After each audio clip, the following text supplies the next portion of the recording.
नमस्कार एवरीवन, मेरा नाम है साहिल और आज हम लोग डिस्कस करेंगे कि रज़िया सुल्तान के मरने के बाद क्या हुआ और स्लेव डायनेस्टी यानी कि गुलाम वंश का अंत कैसे हुआ।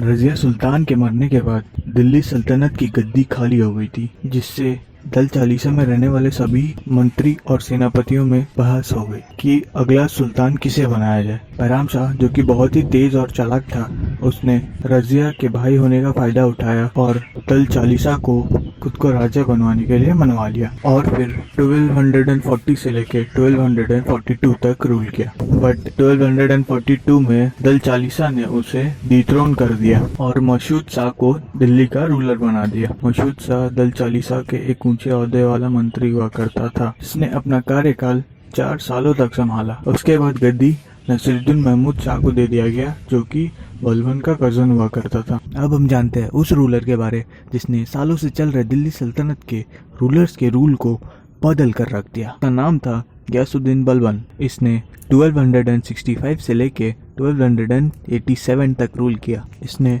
पावर में आते ही दल चालीसा के 40 मेंबर को मरवा दिया ताकि दल चालीसा इसके पीछे षड्यंत्र न रच पाए। फिर बलबन ने policy of iron and blood का इजाद किया, जिसमें षड्यंत्र रचने वाले और बात ना सुनने वाले को दरबार के सामने लाकर सरेआम मार दिया जाता था। बलबन ने सिस्टम ऑफ सिजदा एंड पाइबॉस भी स्टार्ट किया, जिसमें उससे मिलने आए सभी लोगों को उसके सामने झुककर उसके हाथ चूमने पड़ते थे। बलबन ने नवरोज फेस्टिवल का भी इजाद किया, जो कि न्यू ईयर हुआ करता था, जो कि 21 मार्च को मनाया जाता है। 1287 में बलबन की बुढ़ापे के कारण मौत हो गई, जिसके बाद उसकी गद्दी उसके पोते कायकाबाद ने संभाला, जिसका कार्यकाल 3 सालों तक चला। कायकाबाद एक कमजोर रूलर हुआ करता था, जिसके कारण दिल्ली सल्तनत की गद्दी हमेशा खतरे में रहती थी। और जिस बात का डर था 1290 में वही होता है और मलिक फिरोज नामक एक मंत्री उसके खिलाफ साजिश रचकर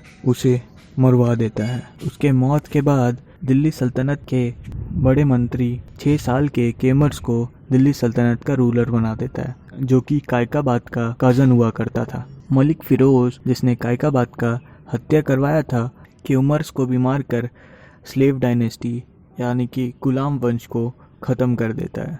और इस तरह गुलाम वंश के खानदान में रूलर बनने के लिए कोई नहीं बचता है।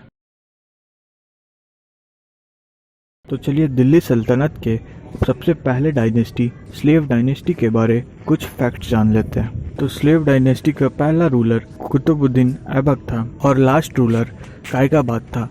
केमर्स इसलिए नहीं क्योंकि वो बहुत ही शॉर्ट पीरियड ऑफ टाइम के लिए रूल किया था। और दिल्ली सल्तनत की पहली और आखिरी महिला रूलर रज़िया सुल्तान बनी। तो इसी नोट के साथ वीडियो को एंड करते हैं। Thank you for watching.